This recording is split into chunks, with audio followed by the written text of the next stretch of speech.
on our hydrogen blend. Tim. Thank you, Austin. Thank you very much, Minister. Thank you. Well, good day everyone, and thank you to all for coming today. I'm going to now give a brief overview of this exciting project from an engineering perspective. As an engineer, this has been a super fun and exciting project to have been a part of, with my colleague on the other side of the fence, Russell Brown. Having run for over 12 months now, throughout the duration of this project, we've gained a huge amount of practical knowledge relating to the design and implementation of hydrogen systems into Type B industrial appliances, especially cremators. There's a lot of talk about hydrogen within industry right now, and plenty of good work being done in the development of generation, storage, transportation and fuel cell technologies, but very little, if any, in the space of physical combustion like what you witnessed today. And what we are presenting today isn't simply a research report or laboratory scale demonstration, but a real world application of hydrogen being fired through a Type B gas appliance. An appliance that, as previously mentioned, has been granted ESV final acceptance, which to the best of our knowledge is the first of its kind. There are mixed views regarding hydrogen and the role it will play in reaching net zero, and we're by no means proclaiming it to be the solution, but we're certain it will play a crucial role, and here at Austeng, we're well on our way to facilitating the realisation of its exciting potential. One of the reasons that this project was so interesting to me as an engineer were the many facets and challenges in making this technology practical and industry ready. To briefly touch on a few, we were ahead of the Australian standards in this space in many ways, meaning we therefore adopted a safety-based engineering approach.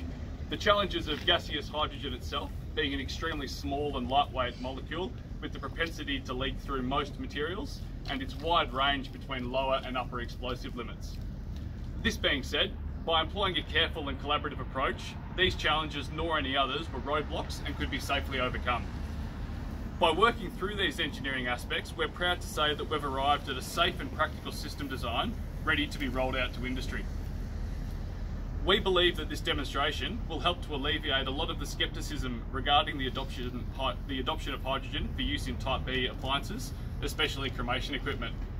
I've now asked Russell to begin the burner's pre-start procedure.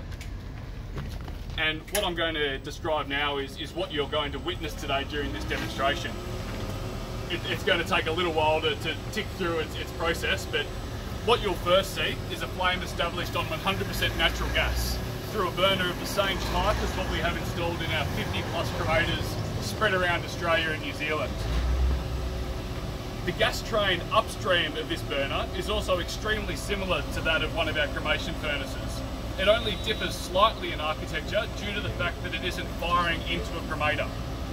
Important to note is that we've not had to modify this gas train in any way to allow us to introduce a hydrogen blend, with existing and common componentry capable of supporting up to 50% hydrogen. After the flame has been established on 100% natural gas, you'll then see the introduction of hydrogen gas to 30% by volume. This will be displayed on the TV after it does fire up and the switch is flicked. We've been able to, during earlier trials, achieve a blended ratio of closer to 50% hydrogen by volume, but we've almost been a victim of our own success in the sense that when we were initially designing this system, we didn't anticipate being able to achieve such high percentages. So we're limited to 30% just due to the size of the pipe selected. After the hydrogen has been introduced, we'll then demonstrate that it can be instantaneously turned off without any loss to flame or the need to alter any settings. This is an important part of the demonstration, especially to early adopters of this technology, as it shows that should there be any interruptions to the hydrogen supply chain, so this is 100% natural gas. And the reason why it's an important part of the demonstration when you see the hydrogen turned off is that if there are any interruptions to the hydrogen supply chain, which is still being established as demand grows, your burners will be able to revert back to the dirty old dinosaur fuel, providing business security. I'd now like to hand over to the Honourable Lily D'Ambrosio, the key, Thank you so much. which, when activated, will allow the introduction of hydrogen gas through the burner. Minister. Can we sort of set this up? Yeah. A little video. Oh, sure, Do it. sure. Is that all right? Yeah. So, you want to come in? Can you see that? Yeah, Ready?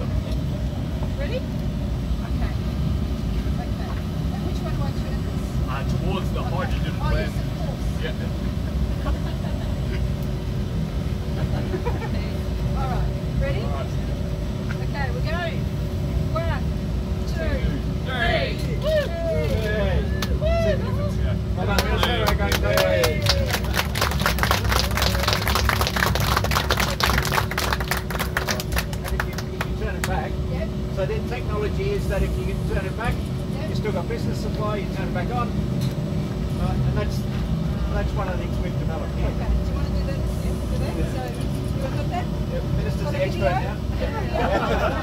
Right? Go.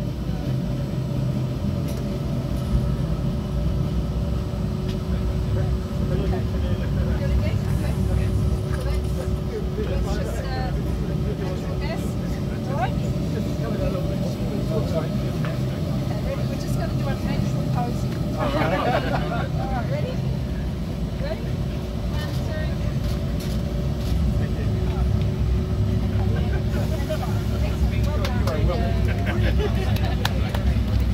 2. All right, I'll now pass back over to Ross to speak about the next stages of this technology rollout, as well as to field any questions that you may have.